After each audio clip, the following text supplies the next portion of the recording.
Prissy Hawley at Right Wing Tribune, "We've learned in recent months that the FBI is riddled with Obama's minions and has transformed into the rogue criminal arm of Obama's shadow government.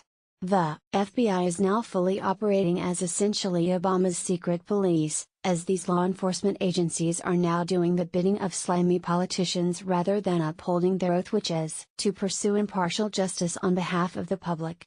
Now a pro-Trump author who exposed Obama's shadow government in his new book has just been detained by the FBI, in a move reminiscent of Nazi Germany. Ted Malloch is the author of the upcoming pro-Trump book, The Plot to Destroy Trump: How the Deep State Fabricated the Russian Dossier to Subvert the President, and was a paramount force in recent months to blow Obama's anti-Trump coup wide open. But it didn't take long for Obama's minions within the FBI to catch wind of their dirty laundry being aired, and they wasted no time trying to silence Malloch in an extremely startling way. The author was in the United States to come home from Easter, when he got the shock of his life when FBI agents swarmed him at the airport, where he was reportedly detained for making false statements. Ted Malloch. Dr. Corsi reported on Thursday that Mueller and his minions were behind Malloch's detainment, and exposed what was going on over Twitter. Dr. Corsi went on a tweet storm and pounded Mueller and Deputy Attorney General Rod Rosenstein. "I am coming on Alex Jones at InfoWars, even though sick today at 12 o'clock count, 1 p.m. ET to pound Special Prosecutor Mueller for secret squirrel subpoena of Ted Malloch to appear before a grand jury April 13 on Russia. FBI detained Ted at airport, stole his cell phone, won't return it. I am coming on Alex Jones at InfoWars, even though sick today at 12 o'clock count, 1 p.m. ET to pound Special Prosecutor Mueller for secret squirrel subpoena of Ted Malloch to appear before a grand jury April 13 on Russia. FBI detained Ted at airport, stole his cell phone, won't return it." Jerome Corsi, at Jerome_Corsi, March 29, 2018. Not only was Malloch interrogated by Obama's minions, his phone was then confiscated by FBI officials. Now he's being forced under a subpoena to speak with Robert Mueller, as this idiot's illegal investigation into President Trump drags on. The Gateway pundit reported, "Mueller has nothing on President Donald Trump, and now he is using threats, harassment and abuse to attack Trump insiders and supporters. It's too bad the U.S. does not have an attorney general with balls who would end this madness. Crooked cop Mueller is grasping at straws and must be stopped. The Obama-controlled deep state has done everything in its power to erase Trump from the presidency. In addition to these constant leaks, we have also received proof from a rogue United Nations official that Obama is in fact actively engaging in a coup d'état against President Trump, which is the first time this has happened to a sitting president in our nation's history. Obama and his henchmen are actively breaking federal law." Here is a statement from Ted Malloch on his detention at Boston's Logan International Airport on Tuesday, March 27, 2018. "On March 27, 2018, I flew on a long international flight into Boston's Logan International Airport. I was to connect to a domestic flight en route to my in-laws' house, just outside of Cleveland, Ohio, for the Easter holidays. After exiting the plane, I was escorted to a special line for passport control. There, I was formally detained and asked to wait, along with my wife who was traveling with me. They would not say why, and I found it most curious as I am a frequent flyer and go back and forth to the US and Europe and elsewhere many times a year. I never had such treatment. After about 20 minutes left waiting, we were taken by a TSA official and an FBI agent to a separate hall where they thoroughly checked my suitcase and asked about any electronic devices, phones or computers I had in my possession. This all seemed very foreboding, and I have never experienced anything like this before, unless you include trips to communist China or in the old world to Eastern Bloc countries as a diplomat. What's going on, I thought. When they found nothing suspicious and would not answer my questions about why they were detaining me, they separated me from my wife and told her to wait in a lounge, without explanation, while I was to be interviewed.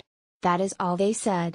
Naturally, this left her in a state of total confusion and near panic. What had I done? Why Ted Malloch? I was then escorted to another building and into a secure conference room where two young FBI agents introduced themselves to me. They said I was being detained to answer questions regarding the Department of Justice Special Counsel probe and showed me their identification. They seemed to know everything about me and had my color photograph and personal details and said in intimidating ways that it was a felony to lie to the FBI. I stated that I realized that, and I would readily, in fact gladly, cooperate with them. I did, however, find it objectionable to treat me the way they had, as I was entering my home country, where I am a citizen and have served at the highest levels of government. They did not need to use such tactics or intimidation. I was a U.S. patriot, and would do anything and everything to assist the government, and I had no information that I believed was relevant. They asked for my cell phone and any laptop. I didn't have a computer on me, and produced a document to seize it and perform forensics on it. I gladly signed permission and asked if at least I could keep my driver's license and credit cards. They said yes and gave them back to me.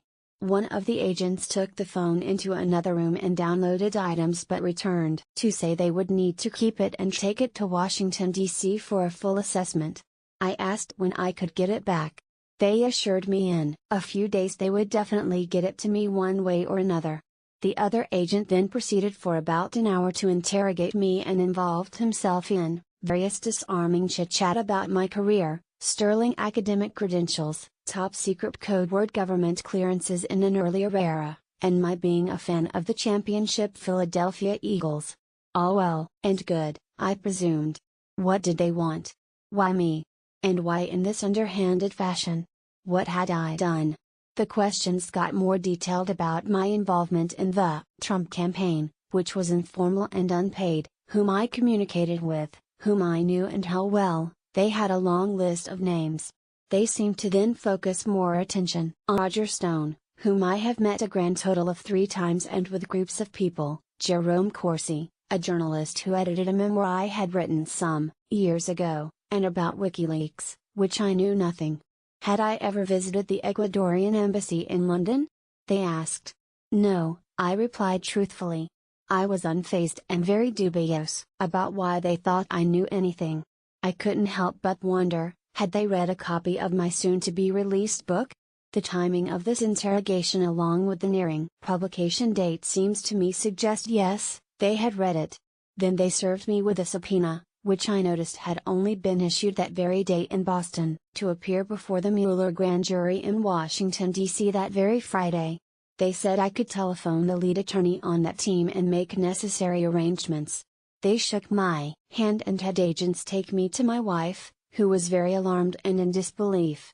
They then escorted us to the adjoining terminal to catch our delayed domestic flight. I called the special counsel's office the next morning and they said it would be better to appear later, which we agreed would be April 13th, and they would pay for my travel.